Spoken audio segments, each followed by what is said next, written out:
Merci beaucoup, notre très cher internaute de Doulouanet TV, abonné à Bissonia Soboza partout dans le monde. Nzamba Pambolabino, vraiment toujours avec moi, votre humble servante, Shira Bakayamba. L'émission Nabiso caméra circule, caméra est circule partout.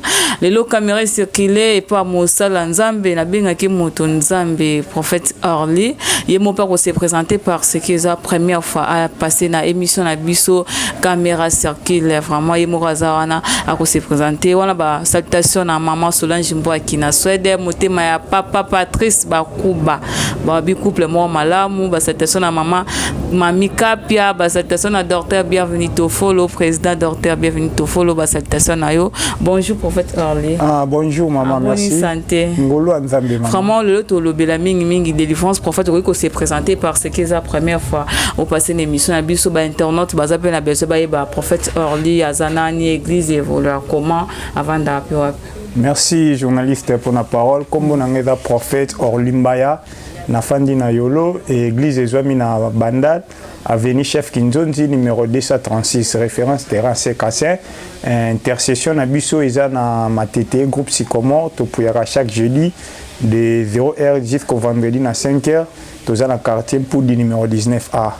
Merci beaucoup prophète Orly. Internet n'a pas comprendre prophète Orly azanani. Vraiment le sujet na biso eza tozo lobela la délivrance.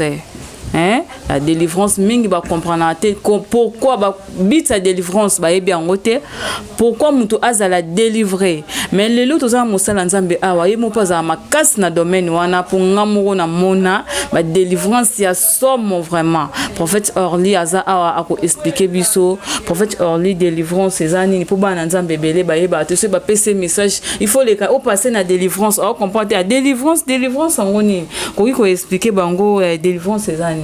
Ok, merci pour la parole. Délivrance, c'est ça d'abord action à délivrer Moutou, à délivrer peut-être quelque chose ou nation mobimba. Oui. Délivrance, c'est allié et où tu as verbe délivrer. Oui. Moutou a qui a retenir, qui est quelque part dans la prison, il y a esprit et physique.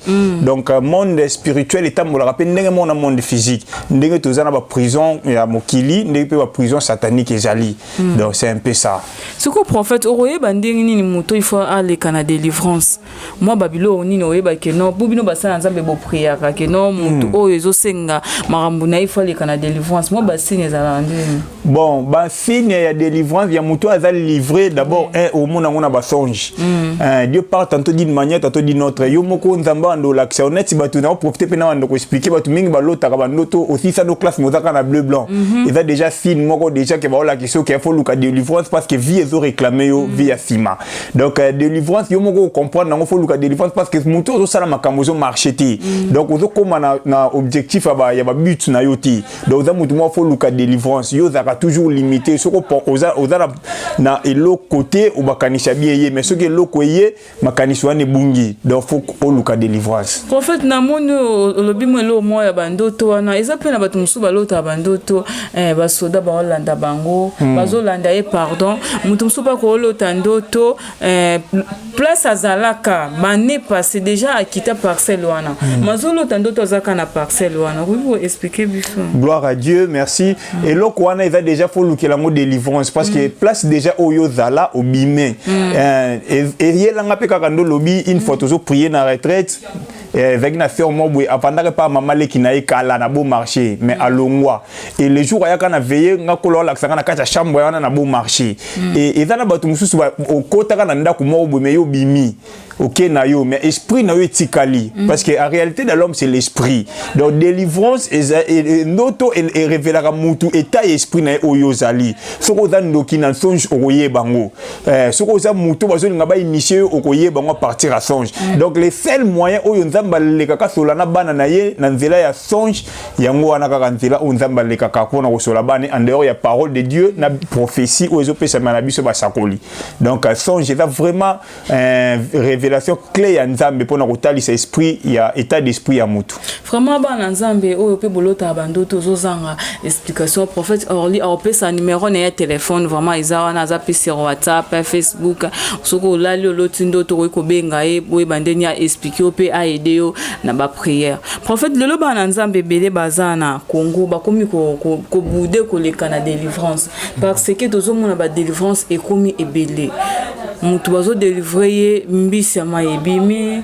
mutu bazo délivrer o maseki ebimi na nzoto mutu na yebite est-ce que vraiment ba nzambe baba yeba bi comment délivrance komi ko bimisa na ba mbisi na bangolo na yebite ko expliquer bon est-ce que délivrance on les a vraie délivrance non d'abord eloko liboso foye baka esprit et mon na alay ni boité donc jamais au eloko kotaki na molimo ebima na musuni soit na soki nzamba ko sala grâce peut-être na moi mukie nzela ya ko sanza ou soit na moyen ya petit besoin to grand besoin il va parmi ba 3 ou 2 sinon nako loba to ko réaliser na physique boye parce qu'il arrive à peine faire la mutu moko délivrance subitement ça la grand besoin au moni mec oh babilo ko wana no wana va hors parole bible zo loba na critique to longole lokote to bakse lokote oyo yesu a salate biso jamais to ki ko modifier mon akatani parce que to tikala ko mona yesu te abimisa mutu et loko na kata nzoto ozomona donc ba délivrance wana vraiment en tout cas eza ba délivrance te et même ngamo na dutara nango makasi parce que loko ekoti na molimo bimaka na molimo.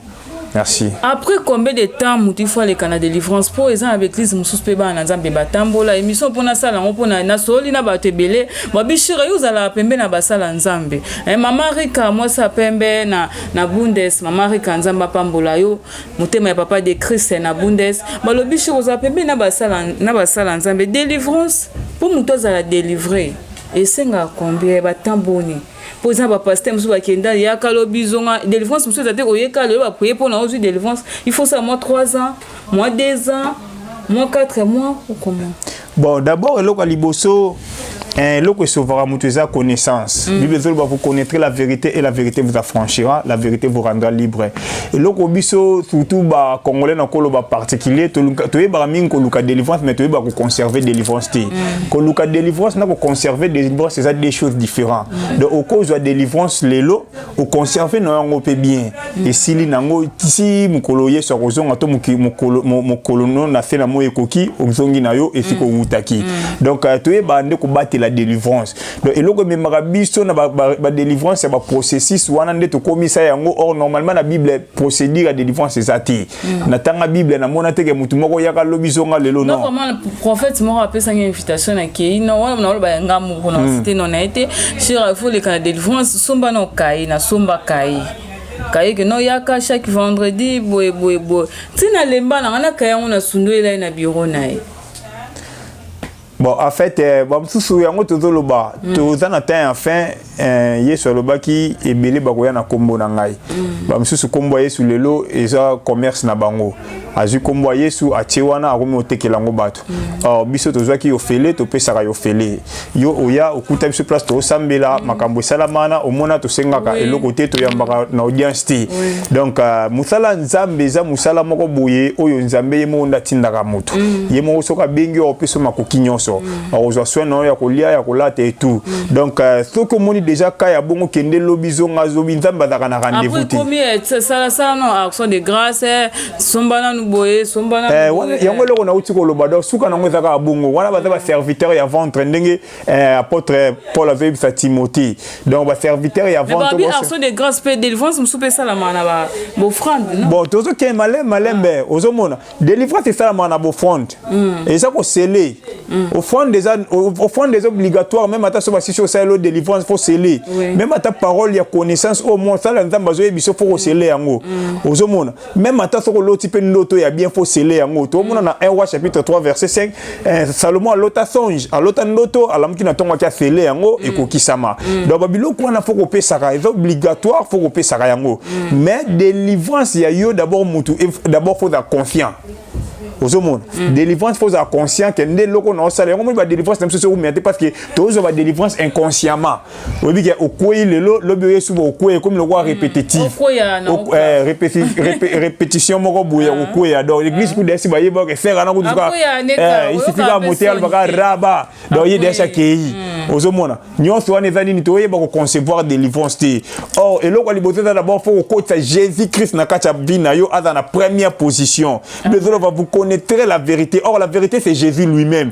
Quand tu as Christ dans ta vie, sache-le bien que tu es déjà libre parce que c'est lui qui a payé le prix de notre vie à Golgotha. Il a dit tout est accompli. Donc ba délivrance ya kende lobizonga nga penza nandimela ngo penza mingité. Pourquoi? Parce que nayebi que Pierre Paul a coûté na Yesu mbala moko mi se kufa pour 3 jours a risaye assemblée pour naye abiki. Donc ti lelo Pierre a koma makambo et Paul azonga atikala su kokozongela ba vina kalate. Ozomona. Cela veut dire que la délivrance ya solo et yak et même mutu mbala na repentance. D'abord oko comme na délivrance pe ça ko le kana repentance. Délivrance mususu maman oko zate musa nzamba imposer loboko. Mais yo moko sincérité motema na yo parce que Dieu voit les cœurs. Ozomona. Nzamba mona ramitema.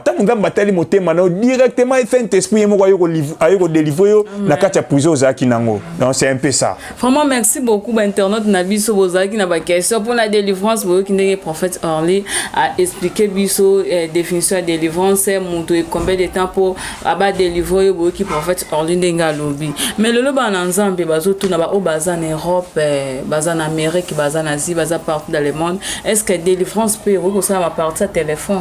Oui, pourquoi pas. On a témoin oculaire ya makambwango et plus de 4 personnes ensemble là tout ça mais dans le téléphone même sur WhatsApp pour moi à quoi il peut kuna so quoi téléphone peut panzan panzana te gloire à Dieu 2 personnes déjà ba koya moko zaki moko na Paris mususu na Lubumbashi donc ba koya mais ma téléphone est panzana te onction nzambe ezaka on a besoin ya moyen de transporter tu as besoin ya moyen moko boye communicatif te donc il suffit que yo libérer yango parce que il est derrière le parole de ses serviteurs pour l'accomplir tant que au nom de Jésus soit libre. Donc directement il est accompli déjà malobawana a libéré mutu.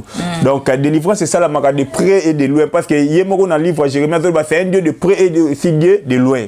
Donc c'est un peu ça. Mais ça là batu mususu basala ba on peut ba délivrance le lo basala délivrance lobby marambango zo simbarati à cause batu mususu délivrance sobezo simba bangote peut-être eza cause na ba cause belé mais en temps à 2 ou 3. Première cause, c'est attendre souiller mon corps pour concevoir délivrance.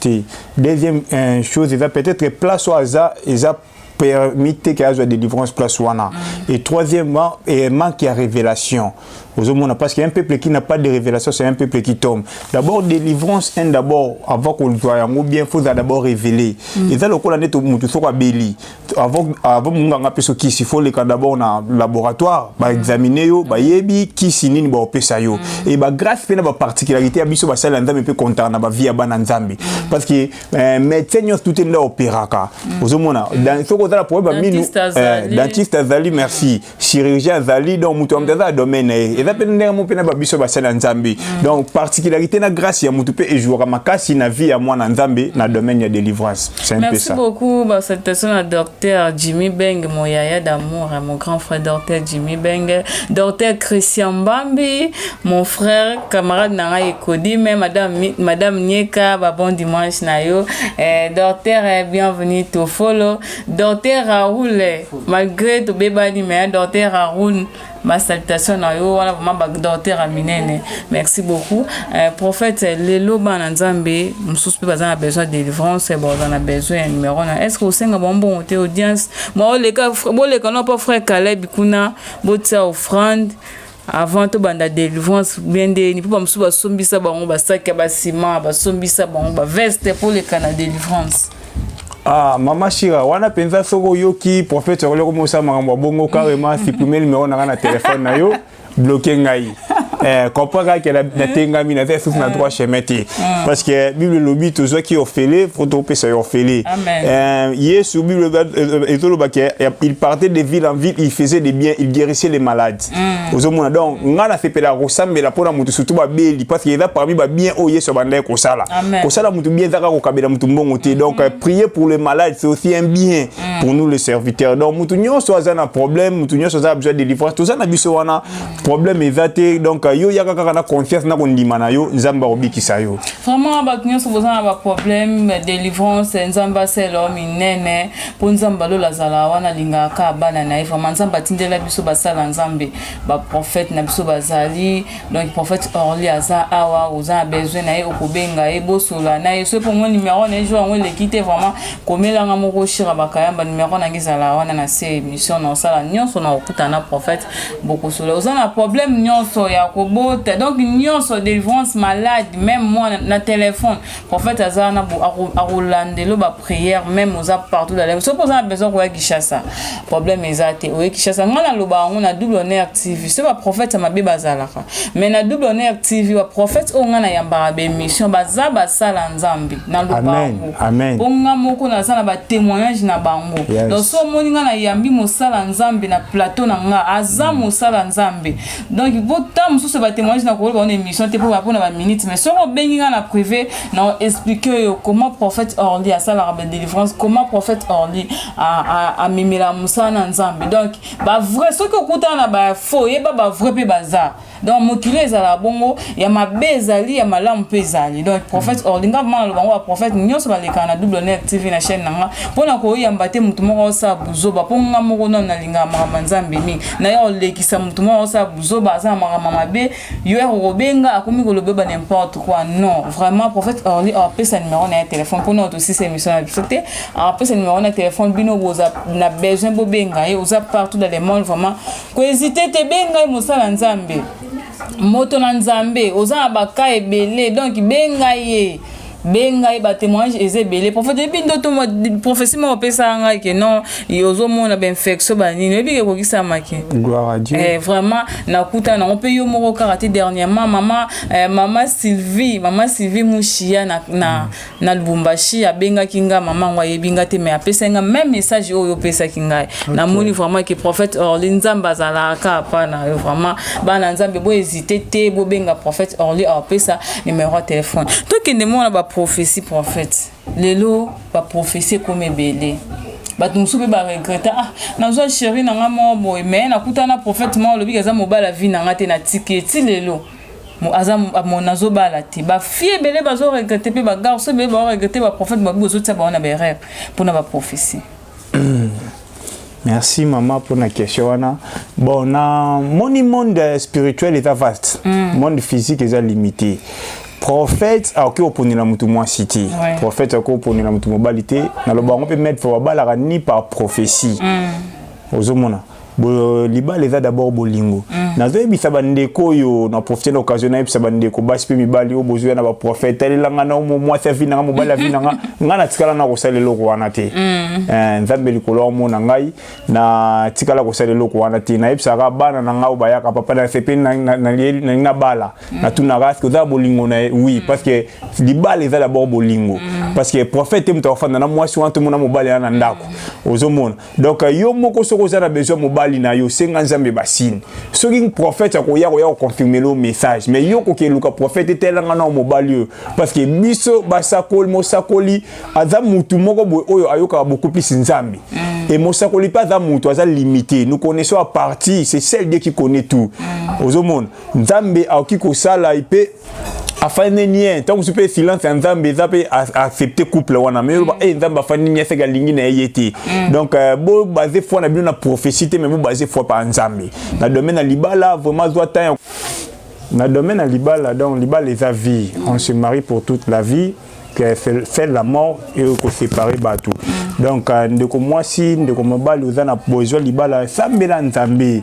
nzambe azan nzambe alobaka pe akokisaka oya lobaka donc kokima te na sima basakoli kokima te na sima bato parce que mosakoli za limité muta yebi suka ya mutu zaka nzambe ye moko même baboti na biso bayebaka finalité ya vie na biso te donc voilà raison pour laquelle na yebi sabana nzambe uzana dossier libala doit vraiment ta ya kosambeli sifia ko gêner pour na yango parce que za vie na yo mobimbeza na kati wana merci. Merci beaucoup prophète Orly to komi ko ma suka émission na biso ko pesa quelques salutations na batu na yo ba frère église ou baza partout dans le monde pe o bandele sur adresse ya église ya place Ezali pour ba na nzambe ba.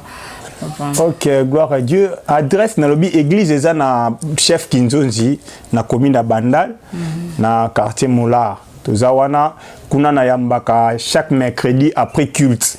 Mercredi culte ezali, culte et enseignement, vendredi culte et délivrance et le dimanche culte action de grâce. Donc chaque culte tous a une consultation prophétique et surtout dans ba séminaire to ba mayanga anime lulu mususu consultation prophétique peut to un programme. Donc tous a wana pour une consultation prophétique mercredi, vendredi na dimanche na bandal après culte. Culte bandara de 17h30 à 19h30. Jeudi nde tous a na sycomore. Jeudi to la na matete na quartier Mpoudi numéro 19A. Vision wana nzambe apesaka biso yango depuis montagne ya Mangengenge tozwaka vision wana ya kosangana ka chaque jeudi mpona koadorer. Donc kuna eza nango église ya te eza église universelle to benga yango chaque jeudi. Donc kuna mbule beta te o jeudi tombé le 1er janvier biso toyaka wana oyo prophète na c'est so mususu Kaleba Kayamba tozalaka na ndako jeudi mbule banda to bikale boko kende te to kangele porte Kaleba bima bouton na to lala te do binza mena ba kulu na mati vraiment to banga mais gloire à Dieu na akaba jeudi ne panza vraiment na pamboli nzambe parce que 5 ans yango depuis to ya matete to la la na butu maintenant to registre ta kamoko te ya mabe imagine to balanda mutu ba criminel na ba arme mutu wana ndeko wana taka na plus de $200,000 na maboku banda ville ti wana akto fungolela porte kota ba criminel na tongo ba mais porte ezalaki do ba mona ki mire na butu donc nzamba ba teli biso na matete vraiment na pesi nzambe merci banda to kota matete to lala ba veiller to lala ba retraite wana non to registre ka mabeti nzambe mabombi biso vraiment nzamba za matondi remercier na ngama liboso epa eza pa nzambe tato apesi biso pema ya mibaleza pa na yo mutondi miko ya ko memela biso susu sango yo to ko matina bilili etandomike et merci na ba ndeko nyoso bazolanda biso. Merci na bandeko nyoso bazolanda biso to pamboli nzambe na pesi mbote pa ya père spirituel nanga apôtre Bayo Kasongo en direct ya Congo Brazzaville. Apesi mbote na papa nanga ya apôtre Bayo Barthélemy Kasongo et JCC Brazzaville. Mbote na bandeko nyoso ya JCC Brazzaville, mbote na berger Caleb Kivitu, prophète Caleb Kayamba, basali nyoso ya nzambe otozala baona bangomba ya Mangengenge, Zivila International, partout na Kinshasa pe na Congo Mobimba, na pesi mbote na groupe Mobimba ya Sycomore, famille Moabo, na pesi bino mbote, famille Kumeso, famille Panzu, famille Mbaya, papa nanga José, Malula Mbaya, Eli Mbaya, bino nyonso bambote belé, na pesi Ornana Dodo bambote, na pesi Lydia Nzumba mbote na yo mama, na pesi mbote na mama Cornélie Tumba, na pesi mbote na mama Kapia Mami, maman Kapia Mami, maman Pasteur, ma bonne délit toujours, Mami France. France ne tombera jamais, France pour Christ. Maman Nadège Bossio, na Belgique. Nadège Bossio. Nadi Boss, architecte, évangéliste, archevêque. Donc, Mbote Nayo, Pasteur Camille, Bambote Belé, maman Clara Kaj, Bambote Belé, vraiment Zamba Pambola. Salon d'honneur Mobimba, groupe Mobimba, ba caméraman, ba réalisateur, tout ça vraiment reconnaissant. Merci pour na musala malam. O bozo sel labiso, merci pour na ndenge bozo sel ngaet, bozo salete sango malam nzambe kende bisika nyoso. Vraiment Zamba Pambola libota Mobimba na kombo na Yesu Masia. Na bosanité famille Kumeso, Benina Feni Kumeso, ba mapaso ba Simbi penza Sycomore mikolo na maboko na babondeli na bango ya butu pe moi vraiment Zamba Pambola papa Rigo na maman Pascaline Zamba Pambola bino, merci. Amen. Merci beaucoup. Bande on a monsieur boyo qui par prophète en lindenga lobi, aux a problème ezole kilayo. Vraiment place maïle na biso ba te sukara nzambe de bandi, to lukanzamba banda na ba vie na biso po ya zale tout puissant, ya nzambe o atikara ba na ete soko za na problème moko ezole kilayo, numéro ya prophète Orleza wana apesi bien numéro na ngobengi na okomsa message na Facebook paza compte Facebook